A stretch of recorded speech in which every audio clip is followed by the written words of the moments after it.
So some news came out a little bit earlier today here from Packers Wire, and they said this: the Green Bay Packers are hosting LSU defensive lineman Maason Smith on a top 30 visit ahead of the 2024 NFL Draft. Smith flew into Green Bay and was outside Lambeau Field ahead of Friday's expected visit per his official Instagram account. And this was posted or written by Zach Cruz at Packers Wire. So another top 30 visit. We've talked about lots of these different top 30 visits in the past few weeks as the Packers, as we get closer and closer to the NFL Draft, nearly, 3-ish weeks away, which is going to be exciting. And so if we look at Maason Smith from LSU, he's 6'6", 315-pound defensive lineman. If you look at NFL Draft Buzz, his average rank, which is the accumulation of tons of different draft sites' rankings, he's 78.2. PFF has him a lot lower at 148 on their NFL Draft Big Board.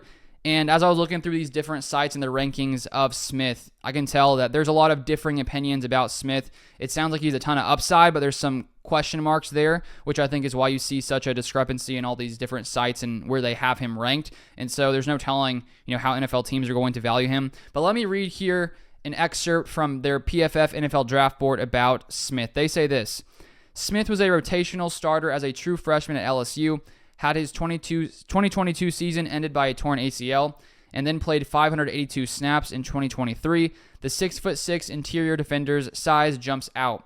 He has the length and strength to play any alignment. His lack of snaps in college means he is green in the technical aspects of the game. His hands, while active, are often reckless.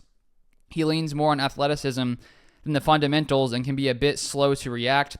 His explosiveness is good when adjusting for weight, but his burst is lacking. He can hold up decently well in run defense against double teams, but is slow to get off single blocks. The bottom line: Smith is a physically gifted prospect, but one who will need to develop. He has to speed up his play, both in recognition and movements, to be more than a rotational player with plus size. And we saw last year the Packers got a ton of value later in the draft. I think the best value was Dontavian Wicks in the 5th round. And that's the thing with some of these potentially later round prospects. I guess with him, there's no telling whether he'll go from round 3 to potentially 5, 6. Who knows?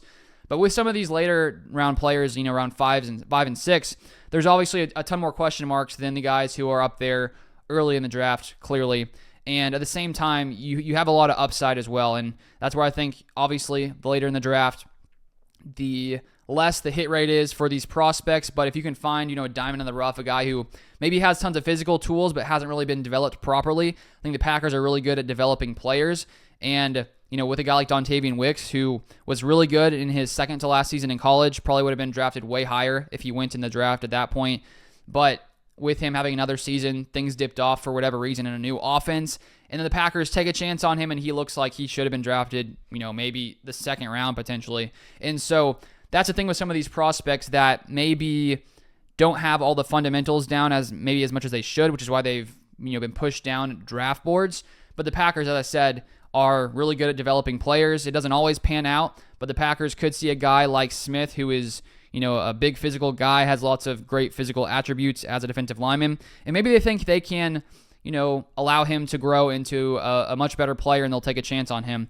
And I do think if we look at the Packers and their defensive line depth, I think it's pretty solid in my opinion, and I am curious to see if the Packers' run defense will improve just because of the change in scheme with Jeff Hafley, because for a long time, the Packers' run defense has been one of the worst in the NFL, and I think that it has to do with lots of different things, and we'll see. But I do think the Packers have a really solid defensive line. Kenny Clark, TJ Slayton, Devontae Wyatt, Carl Brooks, Colby Wooden. I think that lots of these guys have different skill sets, different traits that, the Packers will be able to, move them around a lot, bring in different guys in different situations. And so, you just never hurts to add another defensive lineman. And I think the Packers, could bolster their depth there, maybe add a guy who they think they could develop over the next few seasons. And, as these guys typically after a while, some guys end up leaving, going elsewhere. Maybe a guy like Smith develops in a couple of years, is a good threat for the Packers on defense. But that is the most recent news. If you want more Packers content, feel free to subscribe down below, and I'll see you guys next time.